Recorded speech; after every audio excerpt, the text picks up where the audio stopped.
estudante do áudio. Para aqueles que estão aqui pela primeira vez, o meu nome é Jorge Esteves, produtor musical, estudante de áudio há 33 anos, e a finalidade desse canal é compartilhar a experiência que eu tive e tenho com áudio com todos aqueles que estudam ou trabalham na produção musical. E seguindo a norma do canal, hoje iremos estudar sobre qual a base de volume de cada instrumento dentro da mixagem. E eu espero que ao fim desse estudo eu consiga levar a luz aos inscritos que me solicitaram que eu falasse sobre esse assunto, que eu desse assim uma fórmula assim, padrão de conseguir fazer isso seguindo uma regra.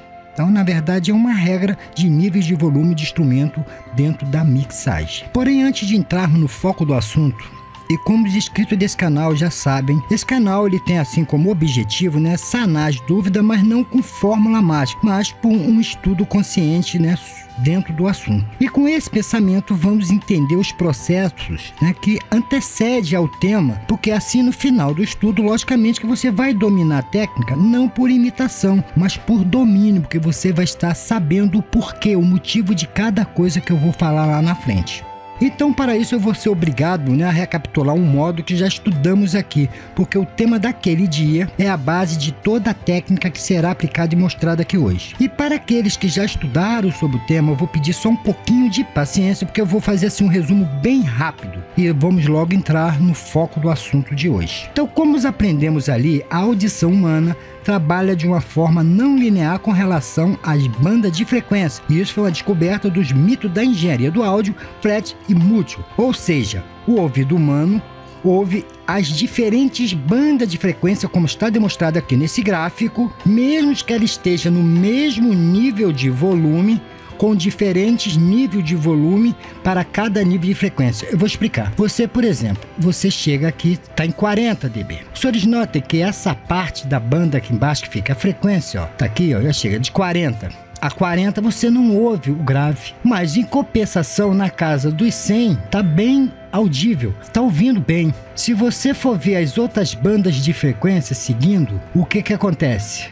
Na casa 240. Você em 40, essas bandas aqui, mesmo quando estavam lá em 10, você já estava ouvindo ela bem, que aqui é aquela parte, como eu já falei, que é da voz. Eu acho que isso aí foi uma coisa feita por Deus, por ser humano poder, ouvir o outro. Ver que um sussurro você ouve com clareza, já uma coisa grave você precisa de volume. Vê que para você ouvir na casa aqui dos 50, que é o grave, você precisa de estar no mínimo acima de 60 dB para você consiga ouvi-lo bem. Bom, entendido isso, vamos então passar para outra parte na frente, também com relação àquele modo. E essa diferença que nós estamos vendo aqui de volume em relação à frequência é designada como frequência aparente. Botaram o nome de frequência aparente. E desse estudo, desses dois grandes mitos, que surgiu a base para o volume de monitoração das edições. Ou seja, por exemplo, se você vai ouvir aqui e um K, vê que cá embaixo você já está ouvindo ele. Se você botar ele a alto volume, o que começa a acontecer? O teu ouvido vai dobrando, na verdade, que você ouve bem essa parte. Então você começa a ouvir já lá de baixo. Então conforme vai subindo, na verdade ele está dobrando dentro da cavidade do aparelho auditivo.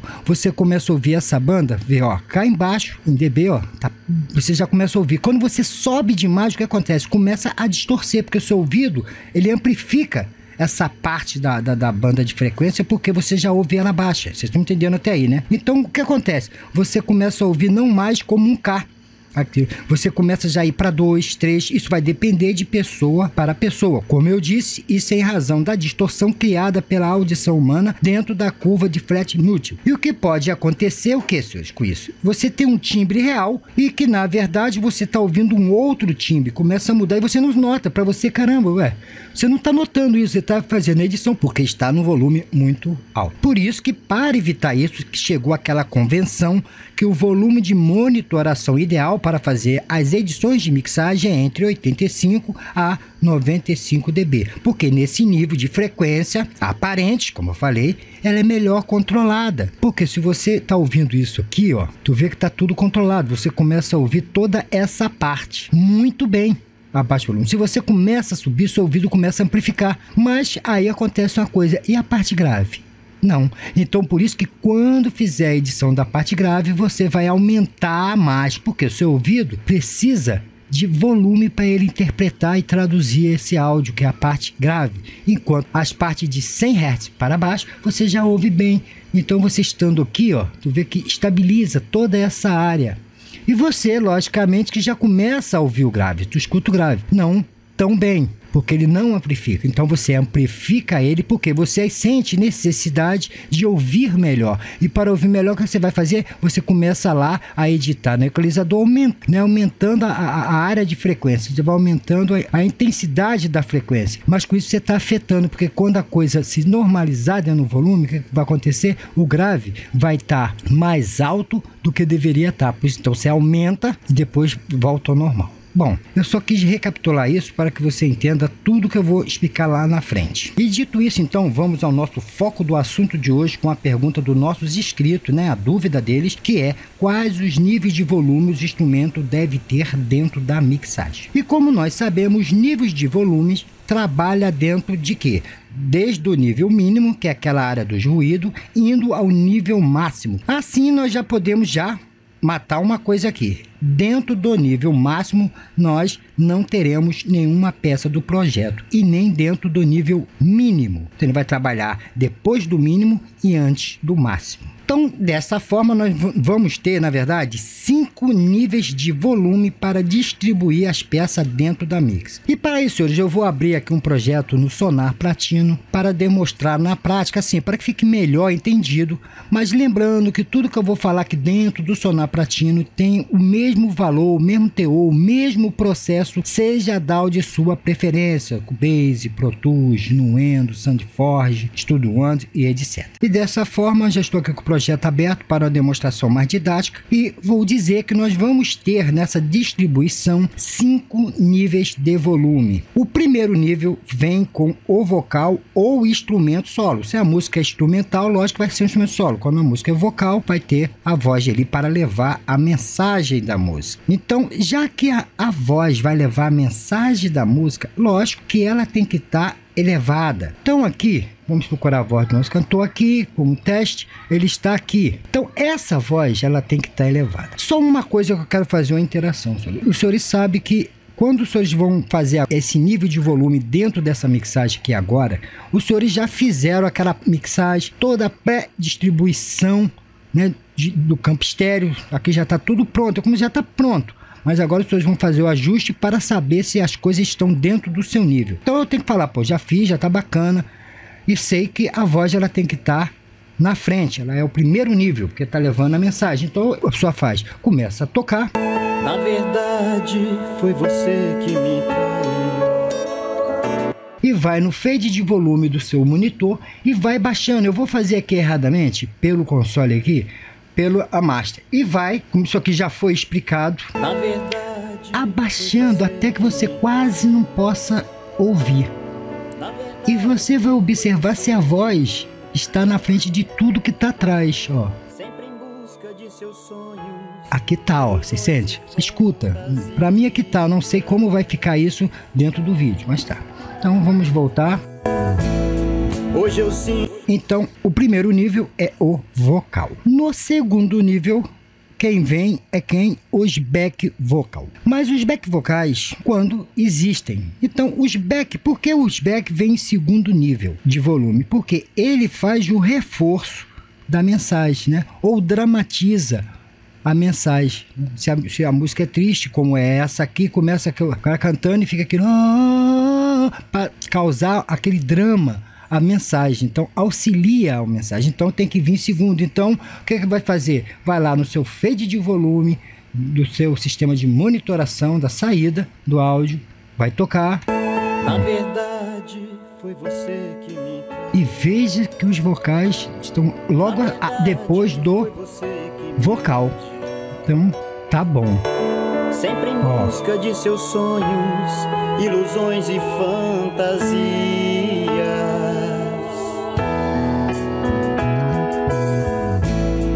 Em terceiro lugar, ou terceiro nível de volume, vem a base rítmica. E como sabemos, o que forma a base rítmica dentro de uma composição musical é o que? A bateria e o contrabaixo. Então essas duas peças, eu vou fechar aqui, vamos para ali. Essas duas peças aqui é que realmente, né,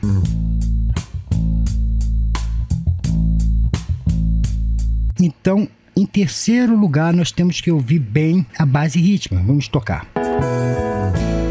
Hoje eu sinto muita pena de você. Quanto à técnica aqui de fazer isso, já foi demonstrado em outro módulo. Eu estou apenas mostrando os níveis. E em quarto nível de volume vem a parte rítmica. Não confundir com a base rítmica. É a parte rítmica, que são os instrumentos que ajudam a base rítmica a criar sustentação ao ritmo. E isso vai depender também aí. A pessoa tem que ser igual detetive. É de acordo com o que está ali trabalhando ou editando. É de acordo com o estilo musical. Por exemplo, se você vai ter o reggae, quem é que vai ser essa parte rítmica? Normalmente nós temos a guitarra e o teclado, né? Que fica ali, né? E o teclado auxiliando nessa base de ritmo. Então aqui no caso eu tenho um violão rítmico, ó. Então vamos lá, vamos ouvir, ó.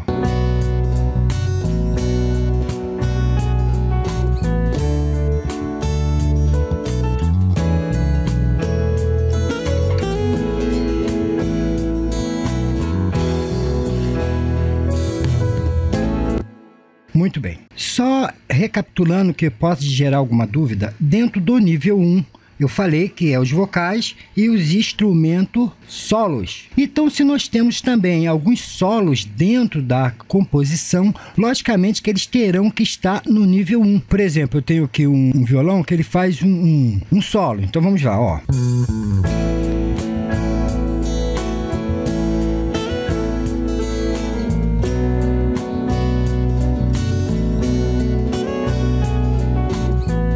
E veja que nesse caso o que eu fiz, eu botei uma automação nas partes que ele tem que estar, né, de solo, para que ele sobressaia em nível 1. Bom, dito isso, vamos então ao quinto e último nível. No quinto nível temos o instrumento base, que tem a função de quê? De criar aquele fundo para os níveis anteriores, ao qual nós temos guitarra base, piano base, teclado base, ou seja, todo instrumento que tem a função de criar um plano de fundo. Então vamos aqui ouvir, ó.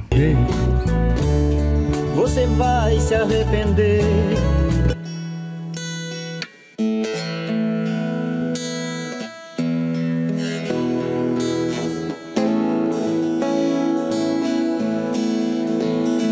Veja que aqui eu tenho um instrumento que está dando sustentação a todo o resto. Ó.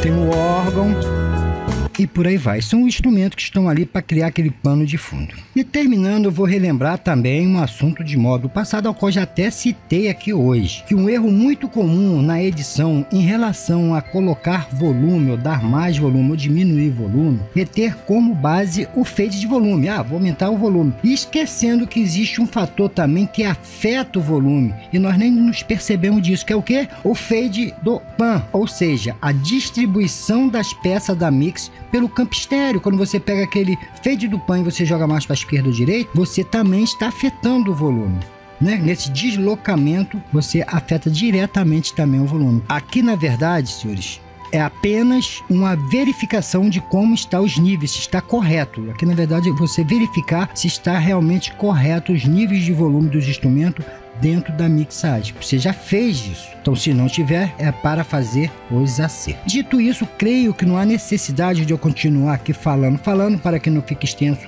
e alguns dos nossos inscritos da nossa família reclama. Eu quero deixar aqui toda a minha gratidão a essa família do áudio que tem colaborado comigo, seja através do seu joinha, que vai demonstrar que eu estou no caminho certo dos estudos, seja através dos e-mails ou dos comentários aí embaixo me motivando ou dando ideia que me ajuda, que se não são vocês, esse canal não existe. Vocês é que dão toda a ideia para que nós possamos estudar. Então, a todos vocês eu peço, bom Deus, que abençoe ricamente e até o nosso próximo encontro.